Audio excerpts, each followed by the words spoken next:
Well, another messianic psalm from David here in Psalms chapter 9. This one was written for the chief musician upon Muth Laban. So a different musician that he's writing this one to as well. Some fun things we get to learn about justice and mercy in this chapter. So some fun things we get to discuss. Verse 1, I will praise thee, O Lord, with my whole heart. I will show forth all thy marvelous works. I will be glad and rejoice in thee. I will sing praise to thy name, O thou most high. So that's the introduction to his prayer. He's excited about working with God and praising God and thanking God for what God has done to help him and bless him in his life. Verse 3, when mine enemies are turned back, they shall fall and perish at thy presence. For thou hast maintained my right and my cause. Thou sattest in the throne judging right. So talking about how God has the ability to judge us properly, give us righteous judgment. Verse 5, thou hast rebuked the heathen, thou hast destroyed the wicked, thou hast put out their name forever and ever. So putting out their name basically means their lineage is done. They're not going anywhere now.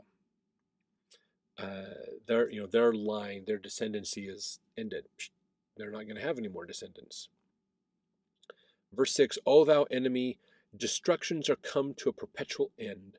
Thou hast destroyed cities, and their memorial is perished with them. But the Lord shall endure forever. He hath prepared his throne for judgment, and he shall judge the world in righteousness. He shall minister judgment to the people in uprightness.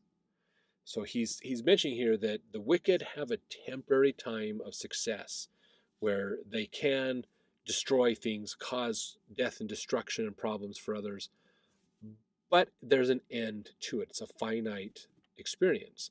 God, on the other hand, is infinite. He is always going to be there, and he will judge righteously who was good and who was not good. And he's going to take care of all that. Verse 9, in fact, the Lord also will be a refuge for the oppressed, a refuge in times of trouble. How does he become a refuge for the oppressed? Because of justice. Basically, he makes sure that the oppressed who are being treated unequally will eventually get those just dues out, basically, by those who have treated them wrong. Verse 10, and they that know thy name will put their trust in thee. For thou, Lord, hast not forgotten them that seek thee. So those that keep the commandments and move in the right direction, God will remember them and work with them. Isn't that interesting that in the sacrament prayers we talk about remembering him so that he will remember us as well? It's kind of a two-way thing there. Verse 11, sing praises to the Lord which dwelleth in Zion. Declare among the people his doings. When he maketh inquisition for blood, he remembereth them. He forgetteth not the cry of the humble.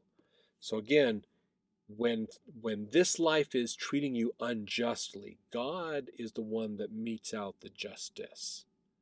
That's not necessarily for us to do, as he says in other scriptures, that you need to forgive everybody. God chooses who he wants to forgive. So he metes out justice because he is exactly fair and equitable.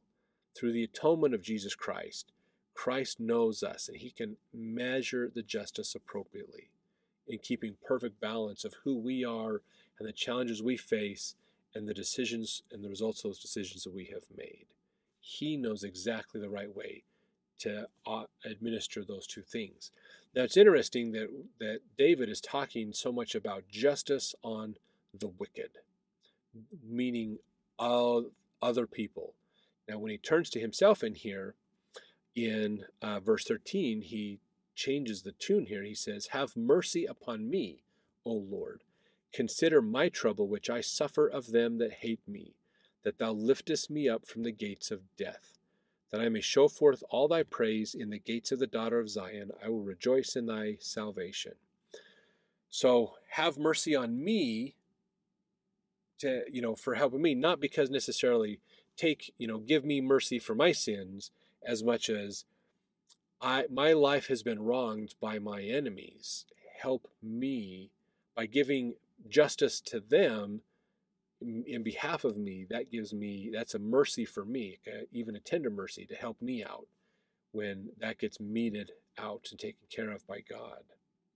But when he's talking about himself, he's talking about mercy. When he's talking about others, he's talking about justice. Kind of an interesting twist that sometimes we do in there. Let's see, verse 15, the heathen are sunk down in the pit that they made. In the net which they hid is their own foot taken. So this is that idea of they're setting a trap, they're setting a snare to hurt somebody else, to gain benefit over somebody else. They get caught in their own snare, basically. The Lord is known, this is verse 16, the Lord is known by the judgment which he executeth. The wicked is snared in the work of his own hands. Higgaion Selah. Now this word Higgaion, as well as Selah, they kind of mean something similar. Higgaion's more of probably pause the sound of the harp, kind of an idea that it's doing. So pause the music. Selah, have a moment of pause or an interlude to really think and ponder about what we've just said, is what they're doing. So they're more of not so much words, in a conversation, but more of a word to describe some kind of a musical terminology or musical action or thing that needs to be done. Verse 17, the wicked shall be turned into hell, and all the nations that forget God. For the needy shall not always be forgotten. The expectation of the poor shall not perish forever. Arise, O Lord, let not man prevail, let the heathen be judged in thy sight. Put them in fear, O Lord, that the nations may know themselves to be but men. Selah. So again, justice, measure out justice.